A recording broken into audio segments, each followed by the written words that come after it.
Rowdy sheeter ಬಿಕ್ಲು ಶಿವನ ಕೊಲೆ ಕೇಸಲ್ಲಿ ಕೆಆರ್ಪುರಂ ಬಿಜೆಪಿ ಶಾಸಕ ಭೈರತಿ ಬಸವರಾಜ್ ನಿರೀಕ್ಷಣಾ ಜಾಮೀನು ಅರ್ಜಿ ವಜಾಗೊಂಡಿದೆ. ನಿರೀಕ್ಷಣಾ ಜಾಮೀನು ಅರ್ಜಿ ವಜಾಗೊಂಡಿರುವ ಹಿನ್ನೆಲೆ ಭೈರತಿ ಬಸವರಾಜ್ಗೆ ಬಂಧನದ ಭೀತಿ ಮತ್ತಷ್ಟು ಹೆಚ್ಚಾಗಿದೆ. ಇನ್ನು ಭೈರತಿ ಬಸವರಾಜ್ ಮಹಾರಾಷ್ಟ್ರ ಹಾಗೂ ಗೋವಾದಲ್ಲಿ ಇರುವ ಶಂಕೆ ಇದೆ. ಹೊರ ರಾಜ್ಯಗಳಲ್ಲಿ ಸಿಐಡಿ ಅಧಿಕಾರಿಗಳು ಶೋಧ ನಡೆಸುತ್ತಿದ್ದಾರೆ. ಇನ್ನು ಭೈರತಿ ಬಸವರಾಜ್ ವಿರುದ್ಧ ಲುಕೌಟ್ ನೋಟಿಸ್ ಜಾರಿ ಮಾಡಲಾಗಿದೆ. ನಿರೀಕ್ಷಣಾ ಜಾಮೀನು ವಜಾ ಬೆನ್ನಲ್ಲೇ ಕಳೆದ 4 ದಿನಗಳಿಂದ ಭೈರತಿ ಬಸವರಾಜ್ಗಾಗಿ ತೀವ್ರ ಹುಡುಕಾಟ ನಡೆಸಲಾಗಿದೆ. ಇನ್ನು ಪುಣೆಯಲ್ಲಿ ಕೊನೆಯದಾಗಿ Byrathi Basavaraj mobile switch off ಆಗಿದೆ. ನಿರೀಕ್ಷಣಾ ಜಾಮೀನು ವಜಾ ಬೆನ್ನಲ್ಲೇ ಲುಕೌಟ್ ನೋಟಿಸ್ ಜಾರಿ ಮಾಡಲಾಗಿದೆ. ಇತ್ತೀಚೆಗೆ ಡಿಕೆ ಶಿವಕುಮಾರ್ ಹಾಗೂ ರಾಜಣ್ಣ ಭೇಟಿಯಾಗಿ ಮಾತುಕತೆ ನಡೆಸಿದ್ರು.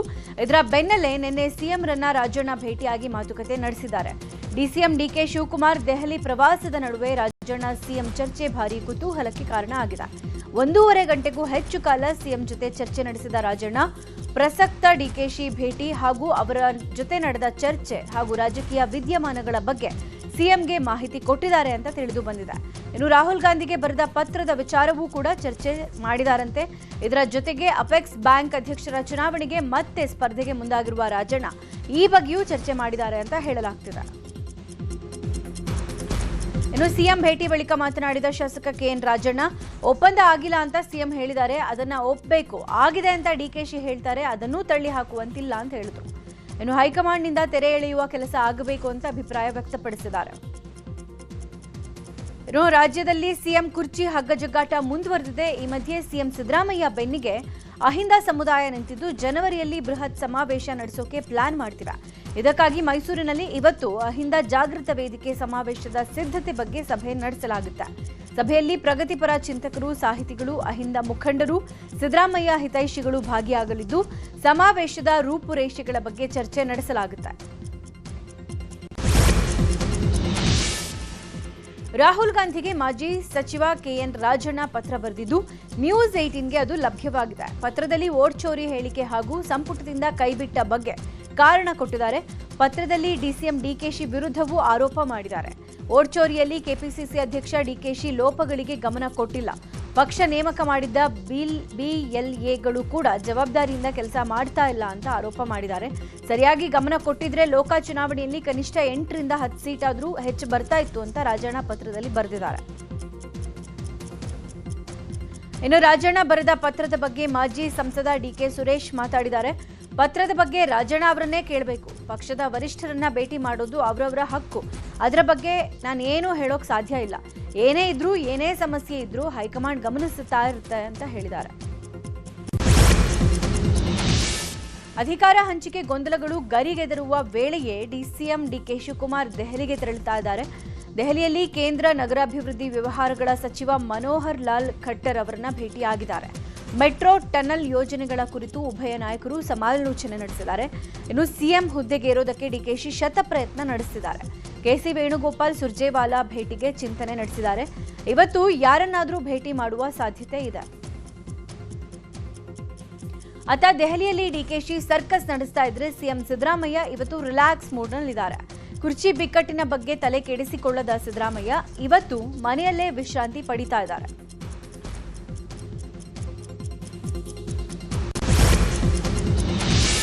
ಸಂಕ್ರಾಂತಿ ಹಬ್ಬದ ಬಳಿಕ ರಾಜ್ಯದಲ್ಲಿ ಸಿಎಂ ಬದಲಾಗ್ತಾರೆ ಅನ್ನುವ ಚರ್ಚೆ ಆಗ್ತಾ ಇದೆ. ಈ ಬಗ್ಗೆ ಪ್ರತಿಕ್ರಿಯೆ ಕೊಟ್ಟಿರುವ ಸಚಿವ ಸತೀಶ್ ಜಾರಕಿಹೊಳಿ, ಸಂಕ್ರಾಂತಿಗೆ ಎಲ್ಲವೂ ಆಗುತ್ತೆ ಅಂತಾರೆ. ಊಟದಲ್ಲಿ ಚೇಂಜ್ ಮಾಡೋ ಅಧಿಕಾರ ನಮಗಿಲ್ಲ. ನಮ್ದೇನಿದ್ರು ಡೆವಲಪ್ಮೆಂಟ್ ಬಗ್ಗೆ ಚರ್ಚೆ ಅಷ್ಟೇ ಅಂತ ಹೇಳಿದ್ರು.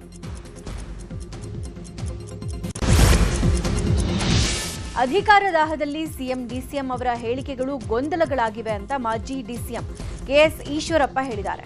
ವಿಜಯಪುರದಲ್ಲಿ ಮಾತನಾಡಿದ ಅವರು, ಹೈಕಮಾಂಡ್ ತೀರ್ಮಾನಕ್ಕೆ ಬದ್ಧ ಅಂತ ಸಿದ್ದರಾಮಯ್ಯ ಡಿಕೆಶಿ ಹೇಳ್ತಿದ್ದಾರೆ. ಶಾಸಕರ ಗುಂಪು ಏನ್ ಮಾಡಬೇಕು ಅನ್ನುವ ಗೊಂದಲದಲ್ಲಿದ್ದಾರೆ.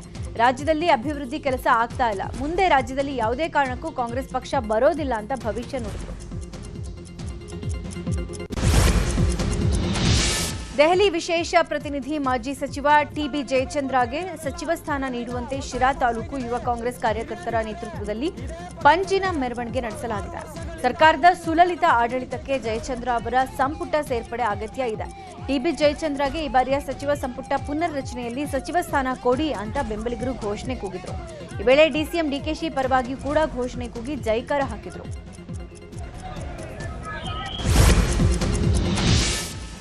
ಅನೈತಿಕ ಸಂಬಂಧದ ಶಂಕೆಯಿಂದ ಗಂಡನೇ ಗುಂಡಿಕ್ಕಿ ಪತ್ನಿಯನ್ನ ಕೊಲೆ ಮಾಡಿರುವ ಘಟನೆ ಬೆಂಗಳೂರಿನ ಬಸವೇಶ್ವರ ನಗರದಲ್ಲಿ ನಡೆದಿದೆ. ಹೋಟೆಲ್ ಒಂದರ ಬಳಿ ಗಂಡ ಬಾಲಮುರುಗನ್ ತನ್ನ ಪತ್ನಿ ಭುವನೇಶ್ವರಿ ಮೇಲೆ ಗುಂಡು ಹಾರಿಸಿದ್ದಾನೆ. ನಿನ್ನೆ ಸಂಜೆ 6:30 ಸುಮಾರಿಗೆ ಕೈಗೆ 2 ಸುತ್ತು, ತಲೆಗೆ 2 ಸುತ್ತು ಗುಂಡು ಹಾರಿಸಿ ಕೊಂದಿದ್ದಾನೆ. ಆಮೇಲೆ ಪೊಲೀಸರಿಗೆ ಬಾಲಮುರುಗನ್ ಶರಣಾಗಿದ್ದಾನೆ. ತಮಿಳುನಾಡಿನ ಸೇಲಂ ಮೂಲದ ದಂಪತಿಯವರು ಬಾಲಮುರುಗನ್ ಸಾಫ್ಟ್ವೇರ್ ಕಂಪನಿಯಲ್ಲಿ ಕೆಲಸ ಮಾಡ್ತಾ ಇದ್ದ. ಈಗ ರಿಸೈನ್ ಮಾಡಿದ್ದಾನೆ. ಪತ್ನಿ ಭುವನೇಶ್ವರಿ ಬ್ಯಾಂಕ್ ಉದ್ಯೋಗಿ ಆಗಿದ್ರು. ಪತ್ನಿ ಅಕ್ರಮ ಸಂಬಂಧ ಹೊಂದಿದ್ದಾರೆ ಅಂತ ಗಂಡ ಬಾಲಮುರುಗನ್ ಅನುಮಾನ ಪಡ್ತಾ ಇದ್ರು. ಪತ್ನಿ ನಡುವೆ ಕೋರ್ಟ್ನಲ್ಲಿ ಡಿವೋರ್ಸ್ ಕೇಸ್ ಕೂಡ ನಡೀತಾ ಇತ್ತು. ನಿನ್ನೆ ಇಬ್ರು ಕೋರ್ಟ್ಗೆ ಹಾಜರಾಗಿ ಕೇಸ್ ಮುಗಿಸಿ ಹೊರಗೆ ಬಂದಿದ್ರು. ಈ ವೇಳೆ ಇಬ್ಬರ ನಡುವೆ ಜಗಳ ತಾರಕಕ್ಕೇರಿದೆ. ಆಗ ಬಾಲಮುರುಗನ್ ಪತ್ನಿ ಮೇಲೆ ಗನ್ ತೆಗೆದು ಗುಂಡಿನ ದಾಳಿ ನಡೆಸಿದ್ದಾರೆ.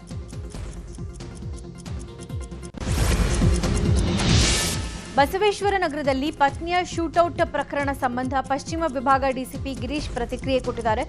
ದಂಪತಿ 2011ರಲ್ಲಿ ಮದುವೆಯಾಗಿ 2018ರಲ್ಲಿ ಬೆಂಗಳೂರಿಗೆ ಬಂದಿದ್ರು. ತನ್ನ ಹೆಂಡತಿ ಬೇರೆಯವರ ಜೊತೆಗೆ ಅಫೇರ್ ಇಟ್ಕೊಂಡಿದ್ದರ ಬಗ್ಗೆ ಡೌಟ್ ಇತ್ತಂತೆ. ಅದೇ ಕಾರಣಕ್ಕೆ ಗಲಾಟೆಯಾಗಿ ಘಟನೆ ನಡೆದಿದೆ. ಬಾಲಮುರುಗನ್ ಒಟ್ಟು 5 ರೌಂಡ್ ಗುಂಡು ಹಾರಿಸಿದ್ದಾರೆ. ಪತ್ನಿಯ 2 ಕೈಗೆ ಮತ್ತೆ 2 ಗುಂಡು ತಲೆಗೆ ತಗುಲಿ ಸಾವನ್ನಪ್ಪಿದ್ದಾರೆ. ನಂತರ ಆತನೇ ನಡ್ಕೊಂಡು ಬಂದು ಪಿಸ್ತೂಲ್ ಹಾಗೂ ಗುಂಡು ಒಂದು ಹ್ಯಾಂಡ್ ಓವರ್ ಮಾಡಿದ್ದಾನೆ ಅಂತ ಪಶ್ಚಿಮ ವಿಭಾಗ ಡಿಸಿಪಿ ಗಿರೀಶ್ ಹೇಳಿದ್ದಾರೆ. ಹುಬ್ಬಳ್ಳಿ ತಾಲೂಕಿನ ಇನಾಂ ವೀರಾಪುರ ಗ್ರಾಮದಲ್ಲಿ ಕಳೆದ 2 ದಿನಗಳ ಹಿಂದೆ ನಡೆದಿದ್ದ ಮಾನ್ಯ ಮರ್ಯಾದಾ ಹತ್ಯೆಗೆ ಸಂಬಂಧ ಪೊಲೀಸರು ಮತ್ತಿಬ್ಬರನ್ನ ಬಂಧಿಸಿದ್ದಾರೆ. ಸಪ್ಪ ಸೋಲಾರಗೊಪ್ಪ ಮತ್ತು ಅನಿಲ್ ಗೌಡ ಪಾಟೀಲ್ ಬಂಧಿತರು. ಸದ್ಯ ಈ ಮರ್ಯಾದಾ ಹತ್ಯೆಯಲ್ಲಿ ಇಲ್ಲಿವರೆಗೆ 8 ಜನರನ್ನ ಬಂಧಿಸಲಾಗಿದೆ. ಇನ್ನು ಮರ್ಯಾದಾ ಹತ್ಯೆ ಪ್ರಕರಣ ಸಂಬಂಧ ಪ್ರೀತಿಸಿ ಮದುವೆ ಆಗಿದ್ದ ವಿವೇಕಾನಂದ ಮತ್ತು ಮಾನ್ಯರ ಸುಂದರ ಸಂಸಾರದ ಫೋಟೋಗಳು ನ್ಯೂಸ್ 18ಗೆ ಲಭ್ಯವಾಗಿವೆ. ಮದುವೆಯಾದ ಮೇಲೆ ಇಬ್ರು ಅನ್ಯೋನ್ಯವಾಗಿ ಸಂಸಾರ ನಡೆಸ್ತಾ ಇದ್ರು. 7 ತಿಂಗಳ ಗರ್ಭಿಣಿಯಾಗಿದ್ದ ಮಾನ್ಯಾಗೆ ಕೆಲ ದಿನಗಳ ಹಿಂದಷ್ಟೇ ಮನೆಯಲ್ಲಿ ಸೀಮಂತ ಶಾಸ್ತ್ರ ಕೂಡ ಮಾಡಲಾಗಿತ್ತು. ಮತ್ತೊಮ್ಮೆ ಅದ್ಧೂರಿಯಾಗಿ ಸೀಮಂತ ಮಾಡೋಕೆ ಕುಟುಂಬ ಮುಂದಾಗಿದ್ರು. ಆದರೆ ಅಷ್ಟೊತ್ತಿಗಾಗಲೇ ದುರಂತ ಸಂಭವಿಸಿಬಿಡ್ತು. ಇನ್ನು ಹುಬ್ಬಳ್ಳಿಯ ಮರ್ಯಾದಾ ಹತ್ಯೆ ಪ್ರಕರಣ ಸಂಬಂಧ ಖಾಸಗಿ ಆಸ್ಪತ್ರೆಯಲ್ಲಿ ಚಿಕಿತ್ಸೆ ಪಡಿತಾ ಇರುವಂತಹ ಗಾಯಾಳುಗಳನ್ನ ನಿನ್ನೆ ಡಿಸಿ ದಿವ್ಯಪ್ರಭು ಭೇಟಿ ಮಾಡಿದ್ದಾರೆ. ವಿವೇಕಾನಂದ ಕುಟುಂಬಕ್ಕೆ 5 ಲಕ್ಷ ರೂಪಾಯಿ ಪರಿಹಾರ ವಿತರಣೆ ಮಾಡಿದ್ದಾರೆ. ಚಿಕಿತ್ಸೆ ಪಡಿತಾ ಇರುವ ಪ್ರತಿಯೊಬ್ಬರ ಯೋಗಕ್ಷೇಮ ವಿಚಾರಿಸಿ ತೆರಳಿದ್ರು. ಇದಕ್ಕೂ ಮುನ್ನ ಗಾಯಾಳುಗಳ ಭೇಟಿಗೆ ಆಗಮಿಸಿದ ಡಿಸಿ ದಿವ್ಯಪ್ರಭುಗೆ ದಲಿತ ಮುಖಂಡರು ಘೇರಾವ್ ಹಾಕಿದ್ರು.